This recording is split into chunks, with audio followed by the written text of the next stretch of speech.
Hello friends, myself Professor Vinod Pillai. Welcome to C++ programming session. In today's session, we'll be seeing about one of the concepts of C++, that is class and object. We'll be see first topic, that is what is class and object. We'll see how to create classes with variables and methods. What is the importance of private and public access specifiers in class. Fourth, we will see how we can define methods logic inside the class and outside the class also. And finally, we will see what is about private methods. Can we declare or define a method in the private section of a class or not?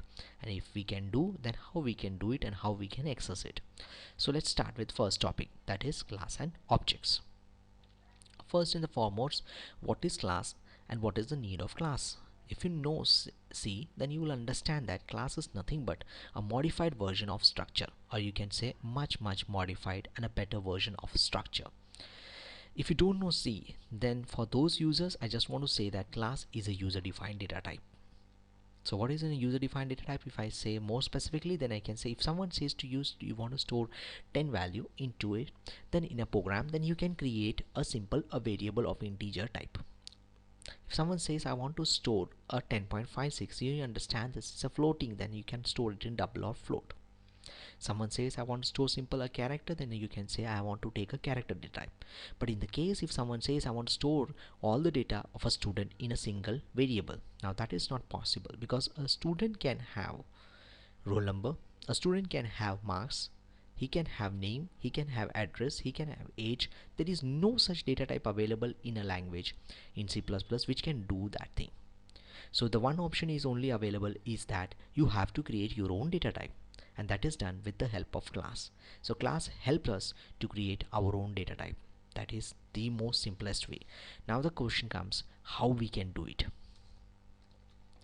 So simply you identify what are the attributes you want to have. Suppose I want to have an ID, suppose I want to store marks, suppose I want to store the name also. Yes, in C++ string is available. For simplicity, right now I've used character array. Now once you identify all the attributes of a data type you want to store of student, just surround it with the class. Now you can say you have created your own data type. You just declare your keyword class, specify space, then specify the name, a curly brace, put all the attributes you have identified it, and a closing curly brace with a semicolon. You can say that in my program I have created my own data type called student. Now class is nothing but, as I've told previously, it's a user defined data type. So if class is user defined data type, what is the need of object? Object is nothing but a variable of type class. That means if you want to use class, you can't use class directly. You have to create variables of a class, or you can say more specifically, you have to create objects for that class. If someone says I want to store 20 students data, that means you have to create 20 object of that class. You can't use class directly. Okay, more specifically, if you say like this, if you will understand that thing. If I write integer I, that means what? I is a variable of type integer. Why? Because I want to store 10. I'll not write directly like int equal to 10, because integer is a data type. Integer can't store 10. Integer says I is a variable of type integer, and I can say I equal to 10. So 10 is stored in I is a variable of type integer. So if you understand that, so class is a data type, but it is only difference is student is my own data type. So to store it, I can't say directly, so I have to create object or of that class. So object is nothing but it's a variable of type class. So you create user defined data type with the help of class, and to store the values you need to have the objects. That is all the concepts of class and objects. So finally we have understood what is class and objects. Let's now try to understand what is variables and methods. Okay, so variables nothing but as per your requirements, you have identified all the attributes of a class is called the variables. Now for you can also define methods inside the class.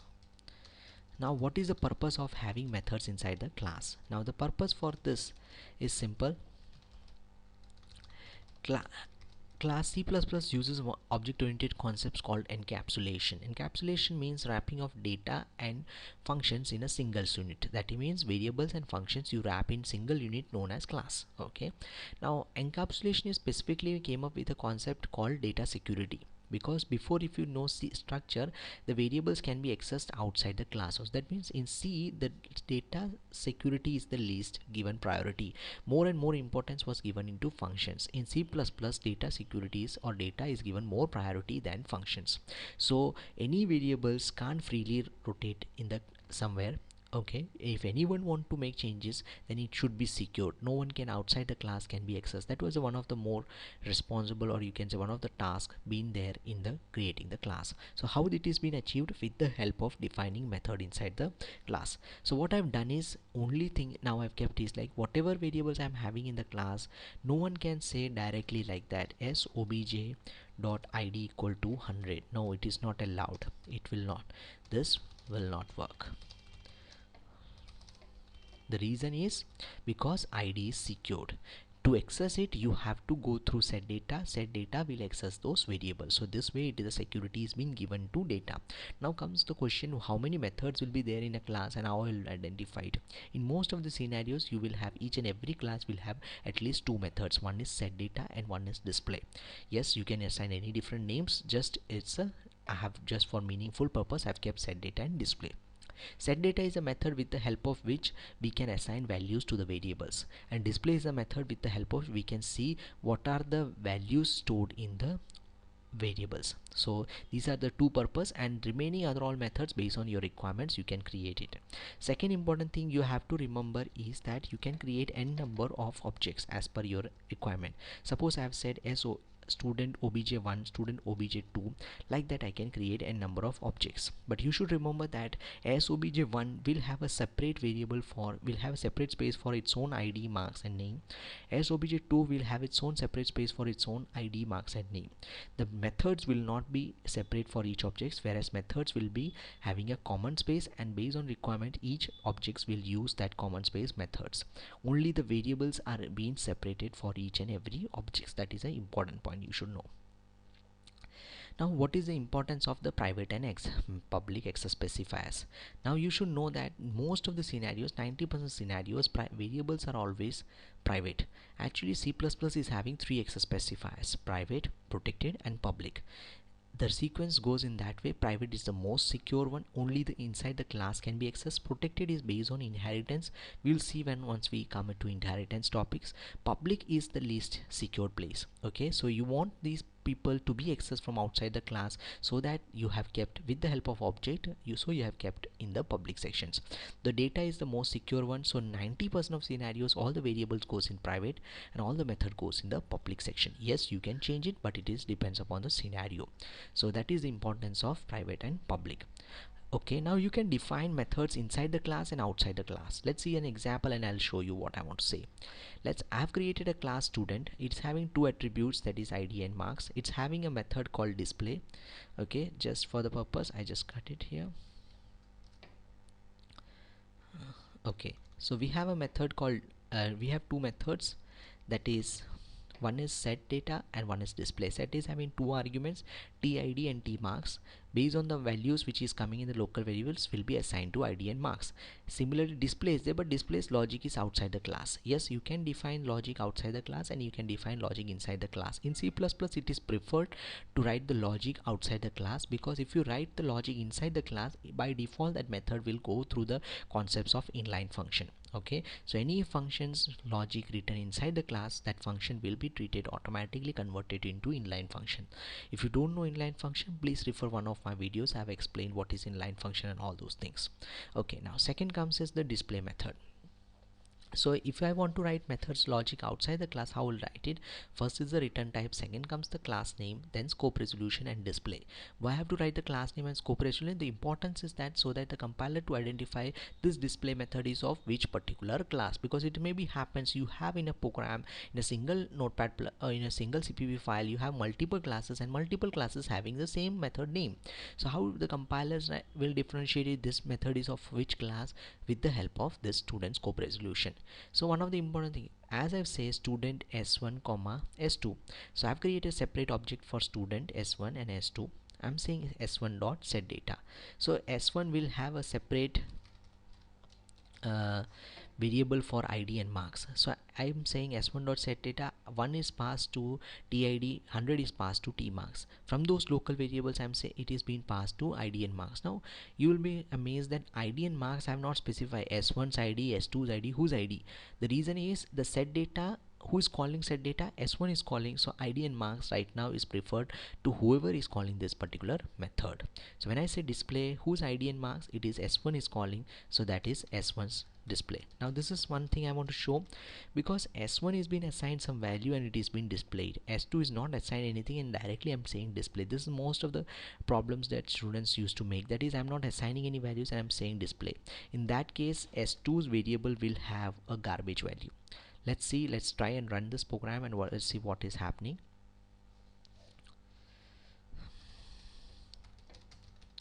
So I go to desktop, I go to my program.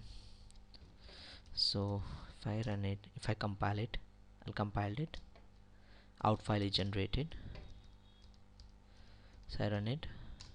So if you can see id and marks is fine, that is 1 and 100 is fine for the for s1. s2 I have not assigned, so you can see here it has generated garbage value. So if you don't assign any values and you try to print that particular, you will get garbage value. Most of the scenarios if you get garbage value, you should understand that thing, it is not been assigned. Now the final topic is the private method. Can we define any method in the private section or not? Yes, it is quite possible you can have some methods in the private. That's the worst scenarios, I mean not worst, I should say it should be based on your circumstances. Okay, so if you define that particular method is a private method, then second problem comes into picture is that you can't directly call outside the class that methods, because now if I say s1 dot display, I'll not be accessed because display is a method in the class, it is true, but it is in the private section, so I don't have rights. I'll show you, I'll compile, save it and compile and try to run the program, and I'll show you what exact error is coming. So let's compile it. So you can say it is not being compiled, the reason is getting error, that is you can't call display, it is a private method at line 21 and 6, that is this section. So this is not allowed. So who can do that? I can call a public method, then that public method, that is the set data which is inside the class, which is one of the methods, he can call the display method. This is possible. Okay, now this question comes, sir, previously you have said s1 dot display, now we don't have to specify s1 or s2 dot display. No, the reason is who's calling set data, s1 is calling, so inside the set data if I someone says some other method of that class, then by default whoever the object is called that previous method will be called automatically the display. So s1 is only itself is calling the display. Let's see whether it is being working or not. So this time it is being compiled and you can see it is now showing the display, even though the set data is only having set slot, but internally it calls the display method and it is displaying the values. So this is how you can do it. It's rarest case you can go for a method to have a private, but based on scenarios you can select that also. I hope so you have understood what I have tried to explain, what is class and objects, how to declare variables and methods, importance of private access specifiers and all. If you have any query you can email me. You can find the related codes and all from my blog vinodthebest.wordpress.com, or else you can email me at gmail.com, or else you can put comments in my video. If you like these videos, please pass it to your friends and please do subscribe my YouTube account. Thank you and have a nice day.